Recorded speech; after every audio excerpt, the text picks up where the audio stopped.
Video YouTube channel. This is Shivani Keswani और आज मैं आपके लिए लेके आई हूँ एक बहुत ही बेहतरीन वीडियो। RRBPO का एग्जाम आने वाला है। प्रीलिम्स का मॉक टेस्ट दिया मैंने खुद और मैंने समझा, क्योंकि काफी सारे स्टूडेंट्स के आए थे मैसेजेस कि मैम हमारा स्कोर बहुत कम आ रहा है, हम कैसे बढ़ाएं। तो ऑन एन एवरेज जब मैंने बहुत सारे बच्चों की कमेंट्स का एवरेज किया तो लगभग 25 से 45 के बीच में स्कोर लाई कर रहा था।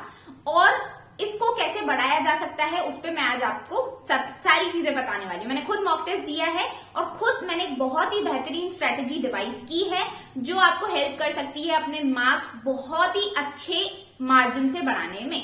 ठीक है, तो तरीके से इस वीडियो को सुनना। मैं सारी प्रॉब्लम्स इसमें कवर करने वाली हूँ। जो प्रॉब्लम्स आपको आ रही हैं सबका निवारण होगा।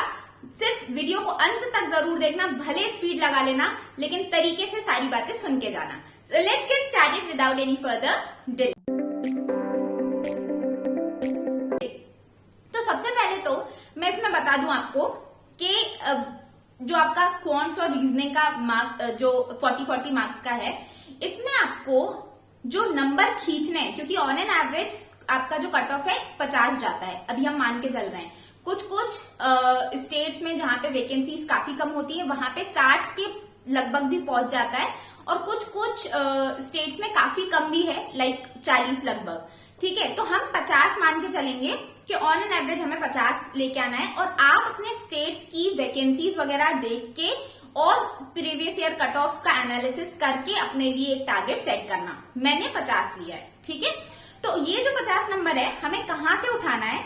क्वांट और रीजनिंग में हमें रीजनिंग से ज्यादा कैच करना है। क्यों कैच करना है? क्योंकि क्वांट्स काफी टफ आती है। क्यों टफ आती है, क्या क्या कंपोनेंट्स हैं, कहाँ हम नंबर फिर भी खींच सकते हैं क्वांट्स में, सब कुछ बताऊंगी मैं। लेकिन आपको दिमाग में एक चीज बिठानी है कि मुझे ज्यादा नंबर रीजनिंग से कैच करने हैं। ठीक है, सबसे पहले उससे भी पहले जो मैंने मॉक टेस्ट खुद लगाया वो है गाइडली का जो फ्री मॉक टेस्ट था वो मैंने दिया। आप इसका ये 4-in-1 कॉम्बो परचेज कर सकते हो। यहाँ पे आपको सब कुछ, स्पीड टेस्ट, आपके प्रीवियस ईयर क्वेश्चन पेपर्स, आपके इंग्लिश के बंडल, सब कुछ आपको मिल जाएगा 4-in-1। आपको सिर्फ 110 का ये पैकेज है, मेरा कोड यूज करोगे तो 97 का पड़ जाएगा। जाके इस कॉम्बो को परचेज करके इसके क्वेश्चंस लगा के देखना, बहुत अच्छी क्वालिटी है, मैंने खुद लगा के अभी देख ली है। ठीक है, तो डर क्या क्या आते हैं? सबसे पहले तो कि रीजनिंग की सबसे पहले बात करते हैं। रीजनिंग में जो पजल्स वाला एरिया है उसमें अगर आप किसी ऐसे पजल में फंस गए जो आपको नहीं बन रहा है तो वो आपका बहुत सारा टाइम वेस्ट करके चला जाएगा।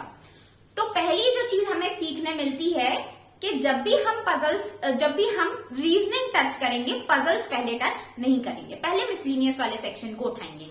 मिसलीनियस वाले सेक्शन में आपका कोडिंग डिकोडिंग, सिलॉग्स, इनइक्वालिटीज, आपका blood relation, direction distance, ranking वाला भी मैं मिसलीनियस में काउंट कर रही हूँ। जो रैंकिंग होती है ना कि इसको इससे ज्यादा नंबर आए, उसको इससे कम आए, वो वाला रैंकिंग। एक सिटिंग अरेंजमेंट, वो भी थोड़ा इजी लेवल होता है, इसलिए मैंने उसको मिसलीनियस में रख दिया है। ये मिसलीनियस सेक्शन है, इसको आपको पहले अटेम्प्ट करना है।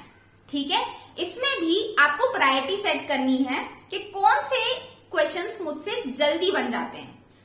फॉर एग्जाम्पल सिलॉग्स मुझे इन सब में से सबसे इजी लगते हैं, तो मैं सबसे पहले सिलॉग्स के तरफ भागूंगी। ठीक है, तो ये आपको दिमाग में सेट करना है कि मुझे कौन से क्वेश्चंस पहले उठाने हैं। और ये चीज अभी सेट करोगे, मॉक्स में बार बार लगाओगे, तब जाके एग्जाम डे के दिन आपको स्ट्राइक करेगा, वरना नहीं करेगा। क्लियर है? उसके बाद ये मिसलीनियस सेक्शन को एड्रेस करने के बाद आपको पजल्स उठाने हैं। ठीक है, अब देखो इसमें भी बहुत सारे कैचेस हैं, ध्यान से सुनना। आपका जो मिसलीनियस वाला सेक्शन है, हो सकता है कि इसमें सिलॉग्स में 5 क्वेश्चंस अगर दिए गए तो 4 बहुत ही इजी आ गए और एक टफ आ गया। तो दिमाग में थोड़ी फ्लेक्सिबिलिटी रखनी है कि अगर उसमें 1-2 क्वेश्चन टफ भी आएंगे तो मुझे उसमें अपना टाइम वेस्ट नहीं करना है। I should be clear in my mind कि मुझे 30 सेकेंड से ज्यादा किसी भी क्वेश्चन में नहीं देने हैं। अब 30 सेकंड मैंने आपको बोल दिया तो ये नहीं कि टाइमर को देखते रहो, नहीं, वो देख के टाइम खराब नहीं करना है। दिमाग में फ्लेक्सिबिलिटी बनाओ कि मुझे किसी भी पर्टिकुलर क्वेश्चन में फंसना नहीं है। अगर मैं फंस गया तो यहाँ पे मैं बहुत टाइम वेस्ट कर दूंगा, वही टाइम में किसी और क्वेश्चन को देता तो शायद वो बन जाता। समझ में आई? तो दिमाग में फ्लेक्सिबिलिटी डेवलप करनी है और वो बनेगी जब ज्यादा से ज्यादा मॉक टेस्ट लगाओगे।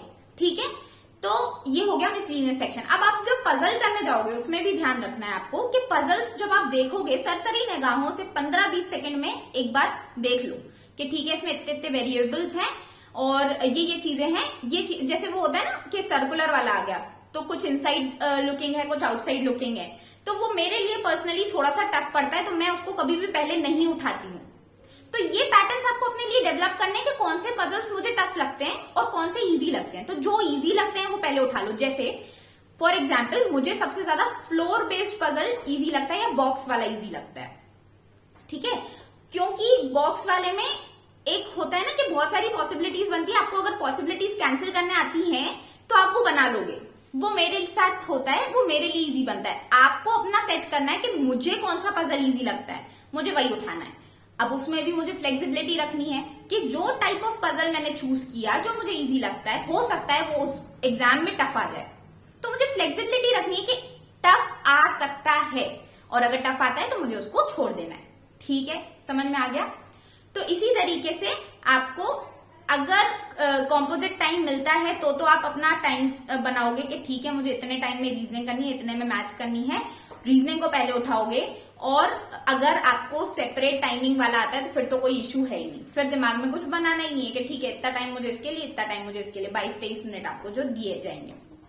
ठीक है, रीजनिंग वाला आई होप सबको क्लियर है क्या क्या चीजें देखनी है इसमें। ठीक है, फ्लेक्सिबिलिटी माइंड में रखनी ही रखनी है। अब आ जाते क्वांट्स पे। क्वांट्स थोड़ा टफ पड़ता है, इसमें जो हम एवरेज मार्क्स अपना स्कोर करने का सोचेंगे वो रखेंगे 15 से 25 नंबर। ठीक है, और रीजनिंग में रखेंगे 25 से 35 नंबर। ठीक है, तो ऑन एन एवरेज 50 नंबर हम कैच कर पाएंगे। ठीक है, ये हमें फ्लेक्सिबिलिटी रखनी है माइंड में।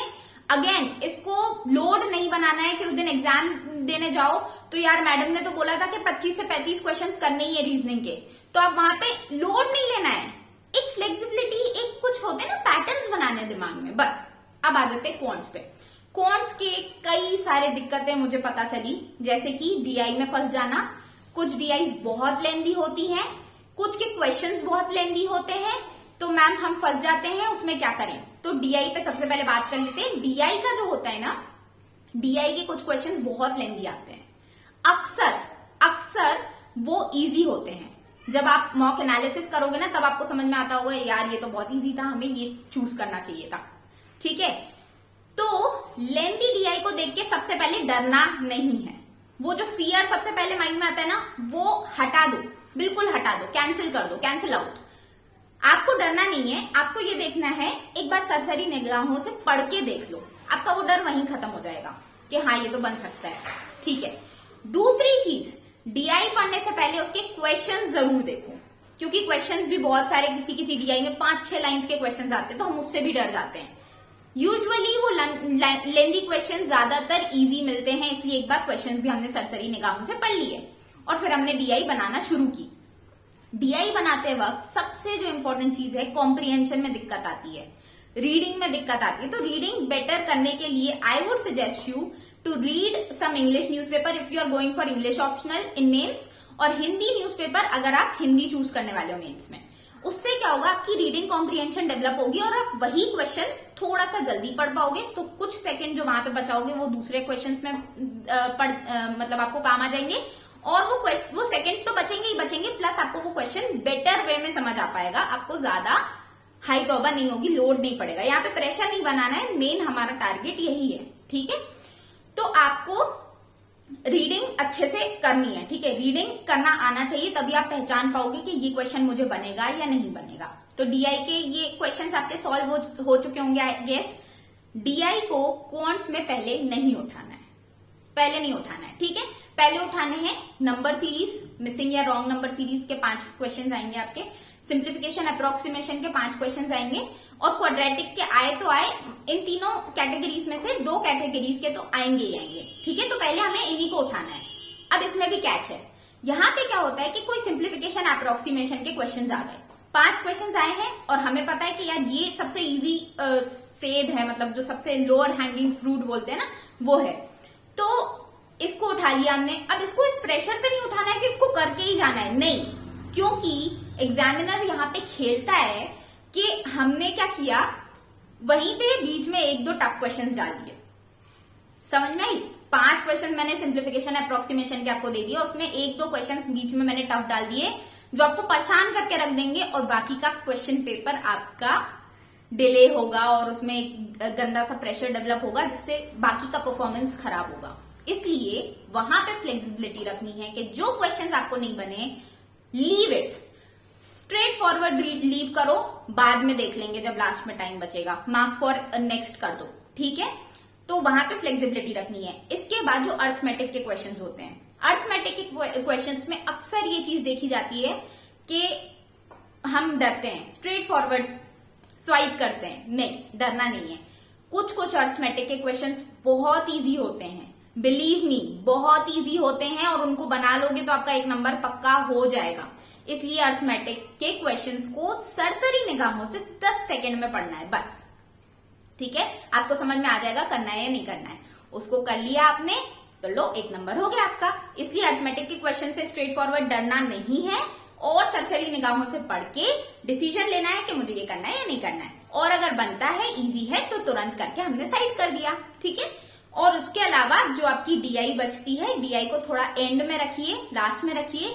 डीआई में आपको क्या, अब डीआई के 3 क्वेश्चन आएंगे, 2 आपके वही बार ग्राफ, लाइन, ये सब पाई चार्ट वगैरह, एक आपकी केसलेट अक्सर आती है। केसलेट से डरना नहीं है।